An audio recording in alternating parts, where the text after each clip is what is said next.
Alright gang, how we doing? Welcome back to the channel. Now, today we have some very exciting coverage because we've just seen some Pokémon Legends Z-A gameplay that has been revealed and uploaded by certain YouTubers and content creators that have attended the World Championships. There was a playable demo at the World Championships and it reveals a whole lot of details about Pokémon Legends Z-A. I am very, very excited to break this down. There's good stuff, there's bad stuff, there's kind of stuff in between where you can see some progress. We're going to break this down right now. So the first thing to say is that we are using Austin John Play. Shout out to Austin John Plays. We are using his footage because it seemed to be the most uninterrupted high-res playthrough of the entire playable demo that was available to people at Worlds. So first things first, this was split into two playable sections. So the people that were at the World Championships had the opportunity to play one part. There was a 10-minute timer on that, and then it was another part. The first part was more of an exploring part. You kind of go around the city, fight trainers, understand the battle mechanics and the battle system in this game. And the second part was chasing Zygarde through the city to, he basically leads you to a rogue mega evolution situation. So let's firstly break this down bit by bit. Now, the first thing I want to mention in this first part here is that we see the in-game map. So this is Lumio City, and as you can see on the screen in this particular part that you're looking at right here, we actually have 3 wild zones, 1, 2, and 5. And just look how much of a district, so the kind of like triangle shape, so if I use my mouse to kind of highlight what one triangle shape is, that's like a, I can't remember if it's called a plaza, but there's 5 of them in the circle and they're named after different colors, right? You guys will remember if you played the original X and Y, but here's the point. This map looks incredibly small. Surely the entire game's plot cannot take place just in the city. A lot of people have been talking about a potential underground map where you essentially double the size of this, but it's just an underground version. That's possible. Catacombs. How interesting can they realistically make that? I'm not sure. My theory, which a lot of people disagreed with, some people also did agree, was that there will be other locations in this game.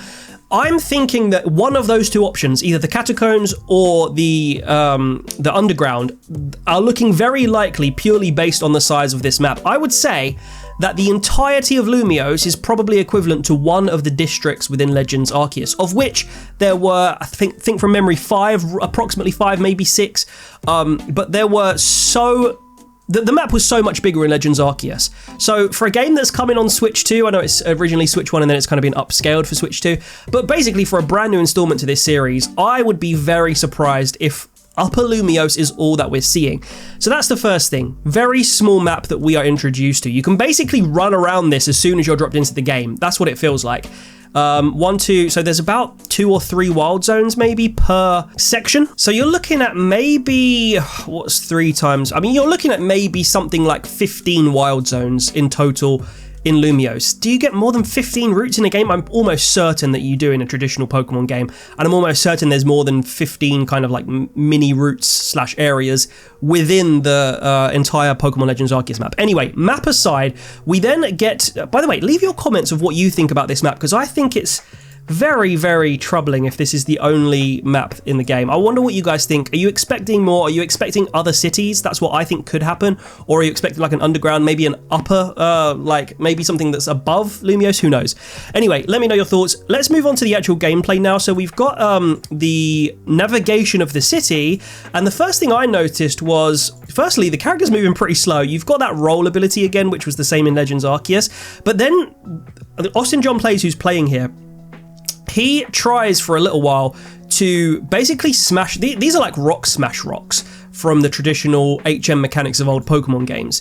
And by the way, I love the fact that you get these little, like, I suppose, artificial signage things that are kind of like tips. I kind of like that. It reminds me of what's that game? God, I just had to look that up. But yeah, Deathloop is the game I was thinking of, where you get these kind of messages sprawled out as you navigate through the environment and the levels. But anyway, you do notice the copy and pasted nature of the building fronts, how flat they are. They've decided to build a game in a small environment, one city, whereas if you think about handheld Pokemon, there's usually 13, 14 cities within the game. They've decided to condense that down to one city, allegedly being the location of this game, and they've chosen an urban city environment, and they haven't even like detailed the definition of the buildings. Now, I think that would probably take hundreds, if not thousands of hours of development work, but it indicates to me that there was an element of quickness, of rushedness to this development yet again, despite the feedback of Scarlet and Violet. So Gen 9 is just going to have that kind of rushed feel. Hopefully Gen 10 will stop that. That aside, the actual atmosphere, and I'll play this a little bit so you've got some visual stimuli, but yeah, the kind of overall vibe of the city is quite nice. And back to this rock smash thing, I do think that this is kind of what we've been talking about for a little while on the channel, where it's kind of like this live HM system where as long as you have a Pokemon that is capable of taking down those obstacles, you will be able to get past those obstacles. So it's nice. I kind of like that. I don't know if you still have to use the move Rock Smash and therefore your Pokemon has to use the move Rock Smash. That's yet to be I suppose yet to be revealed, but that certainly looks like just a kind of HM system right there. Now you see some dialogue here. This is our friends. I think this is Urbane, and then you've got the other two characters. So these are part of the is it MZ Team MZ, the kind of detective group set up by or led by Emma, I think. So we'll skip through. There's a little bit of dialogue. We'll deep dive into this in some other videos, but I just want to focus more so on the gameplay than anything today. There are some little tidbits of dialogue that were quite interesting, but you see you have these like red parameters, and you can get ambushed by trainers. So this guy, he kind of turned around the corner and he was instantly challenged to a fight by somebody who saw him.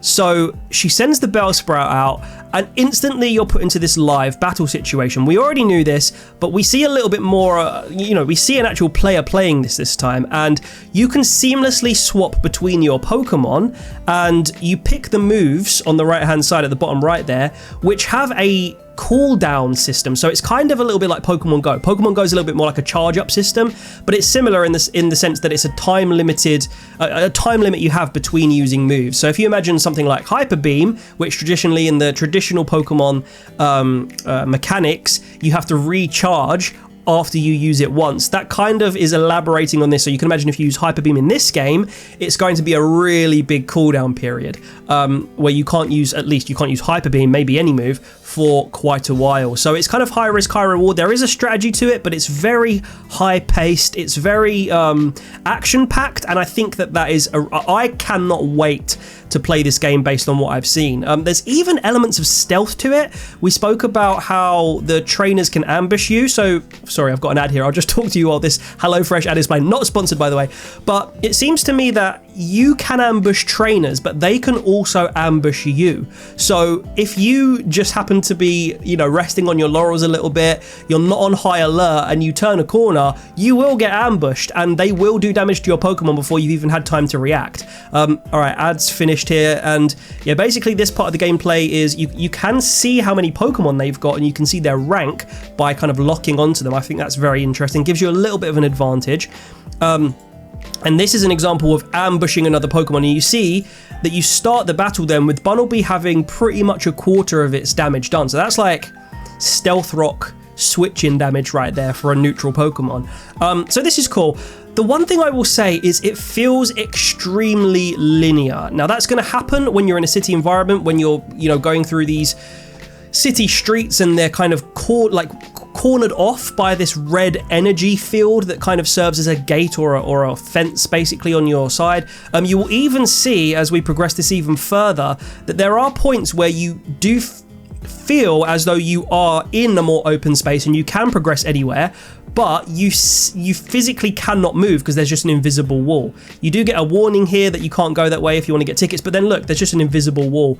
That to me is one of those small things that kind of it affects my immersion levels in the game. So I'm not a big fan of that. Maybe they'll change that, or they'll add like a red fence there in the actual final version. I don't know. That annoys me because it makes me feel like I'm just following a path, which you effectively are, but Pokemon's a little bit about mystery exploration. I know that we're specifically doing a mission here, so we're meant to be kind of like finding trainers to battle, getting points enough to rank up, and that is the point, but I don't want to just feel like I'm going through this linear path throughout the entire game. It's okay sometimes. But also you have at the top right 2 wins. I think the mission here is that you need 3 wins. So it kind of is a quest as such. And you then need to get that many wins so that you can, I think, rank up from Z to Y. I believe that's what's going on here. So we go back to the map here. You do have the, you know, classic what you'd expect. You see Hotel Z, somewhere you've already visited, is highlighted on the map. This is quite similar in a way to the Scarlet and Violet map. We're going to keep moving because he actually runs out of time and then moves on to the second phase of the demo, which is chasing Zygarde. And what happens when you chase Zygarde is that you, first of all, we do see that there are items in the city that are kind of like weirdly similar to Legends Arceus. They're kind of like these ore piles. Like, that looks out of place to me. I don't know. I think this is meant to be. So let's see what it actually is when the Pokemon has to use a move, by the way, to pick it up. So what does the player get? Gets Mega Shards. So this is essentially like Mega material, I suppose, that is just loitering around the city. So I imagine you're going to see that all over Lumiose because of what's going on with the Rogue Mega Evolution. So here's something I wanted to talk about. This is cool, by the way. I love the idea of walking through this lit up city at night, chasing Zygarde in real time. It kind of reminds me of when you had to chase the Galarian birds in the Sword and Shield DLC, but it's quite cool. I think this is quite a nice little atmospheric part of the game, and you can pick up more things. Emma, by the way, is speaking to you as you do this through the Holocaster, which appears as text on the left. I like that. That's quite engaging, in my opinion. I think that's going to make the game feel nice and smooth, and you're never going to be confused as to what you're doing. I kind of like that. And it makes you feel like you're interacting with other characters and hearing what they've got to say, and you're essentially doing a mission, right? There's a close-up of those flat buildings, and when you actually catch Zygarde, this annoys me, but there's 2 parts of this, right? So Pokemon does this weird thing where it just doesn't budget sophisticated animations. So you get this shot of Zygarde, it barks, it does one sort of movement, and then this bothers me. It runs at you. There's a little bit of camera movement. It's a little bit of an upgrade from previous gens, but then you just get this cut, and then all of a sudden you're on the top of a building. This annoys me so much, because why am I here? Why couldn't you just do something more interesting to convey that we have moved? Can you not animate Zygarde? How did we get here? Did it use a move? Did it summon some sort of flying Pokemon? Did it teleport us? What happened here? I don't understand, and I think that's lazy development, if I'm being perfectly honest. However, you then get to this rooftop, and the point of this is that you're at the beginning of a boss fight. Emma's at the bottom of the street calling up to you saying, "Where's Zygarde?" Don't worry, Emma, we found Zygarde. We get some cool dialogue from AZ here, by the way. And AZ is taking Emma by surprise that he appears here, I think. That's what that dialogue's supposed to suggest. So AZ is kind of mysterious, suspicious in a sense here. By the way this guy moves, he looks so gangly. I mean, I know he's increased in size because of his exposure to the ultimate weapon, but he looks so slender here. Anyway, he says that his Floette alerted him to Rogue Mega Evolution could be taking place in this location. That's interesting. That's obviously a little bit of plot being fed through to us.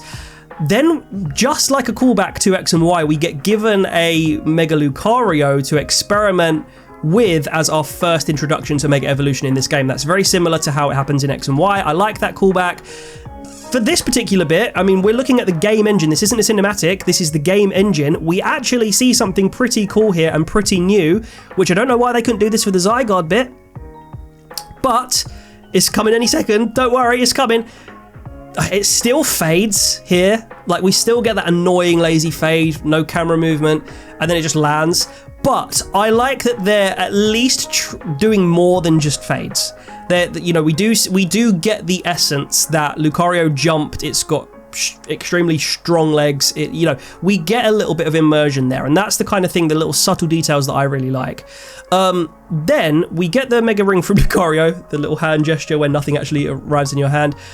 AZ tells you to put on the Mega Ring, and then you start this battle with a Mega Absol, which you'll see here. It not only Mega Evolves, but it becomes a lot bigger than a standard Mega. So it's kind of like a combination of a Mega Absol, and an Alpha Pokemon. It's huge and it's Mega Evolved. So what it says here is that you can basically take down these Rogue Mega Evolved Pokemon to kind of rescue them from their exposure to this Mega power, calm them down, quell them essentially. And there's no bombs or anything like that. You are actually in a fight, which we'll see in a minute. You're supposed to have a Mega Pokemon to give yourself a chance of winning the fight. So the power of Mega Evolution is really emphasized in these kind of boss battles.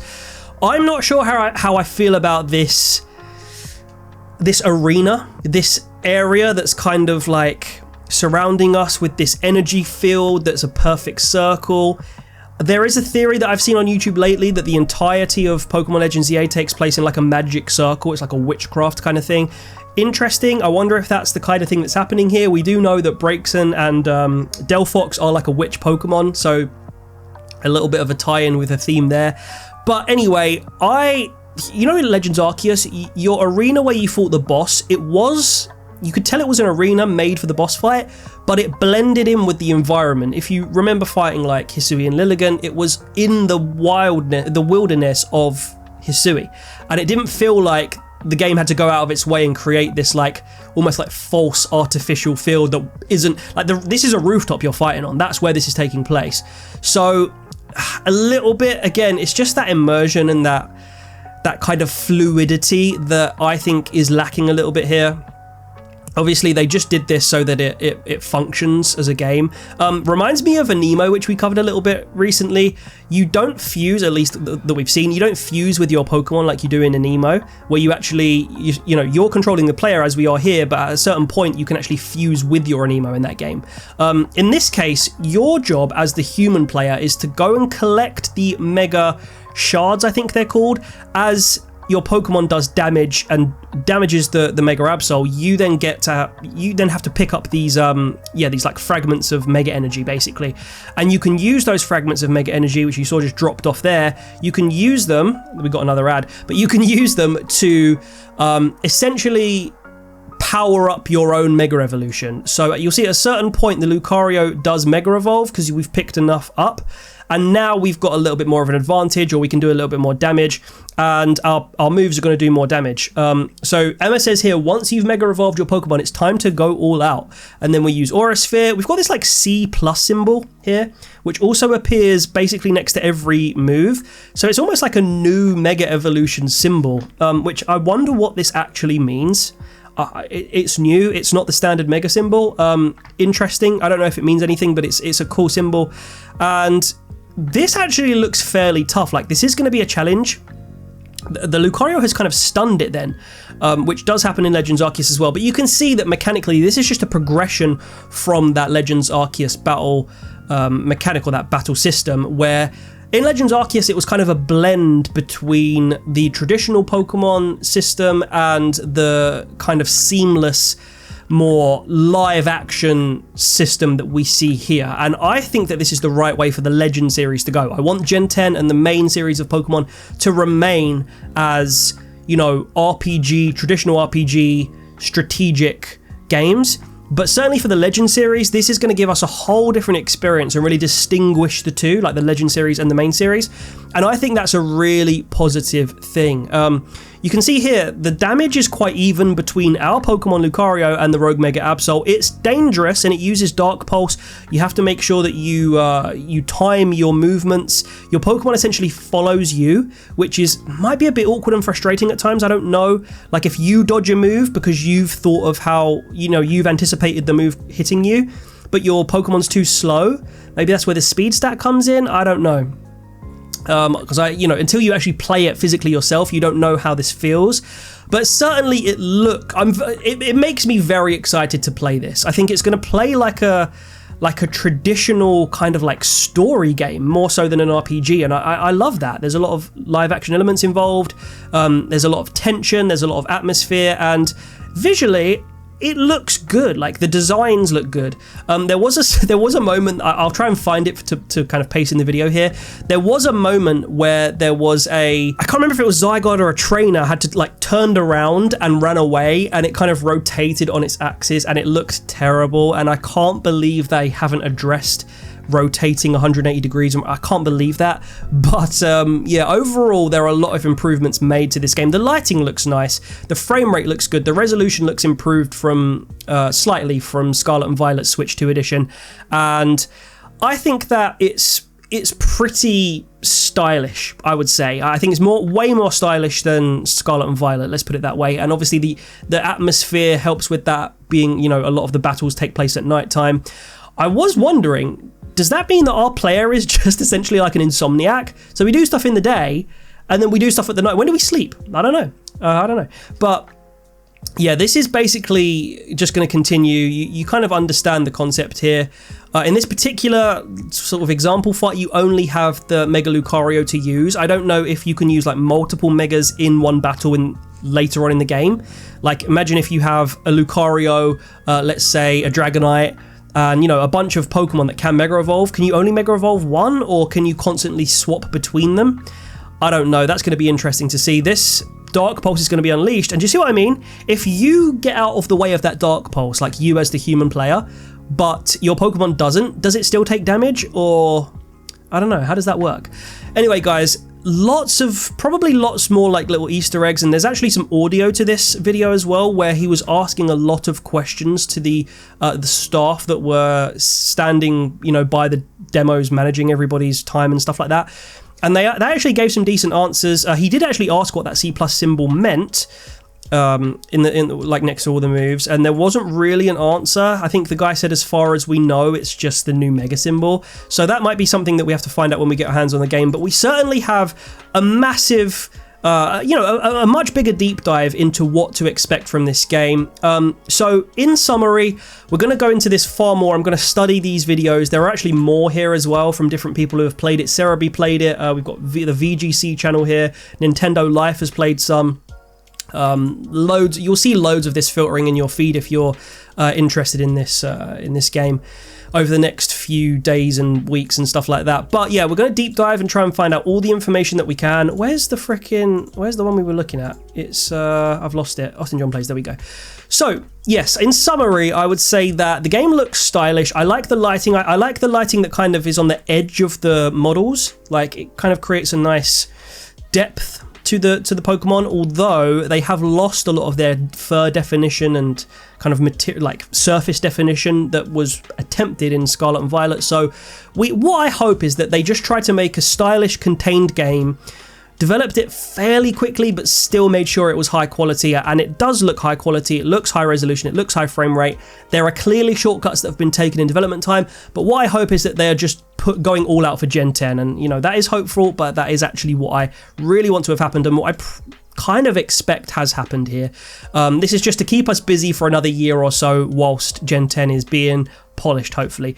But that being said, I think this is going to be a really cool story. Yeah, my summary, positive wise, looks good and atmospheric. The battle system looks very exciting. As long as it works well and it doesn't like frustrate people, I think this is going to be the baseline of future Legends games. And you'd almost want to see a Pokemon Legends Arceus remastered with this battle system rather than the fast and what's it called, the rapid and strong and, you know, the battle styles thing. Anyway, so yeah, there are some positives. I think the Mega Evolution and the seamlessness of the swapping between Pokemon is another real positive of this game.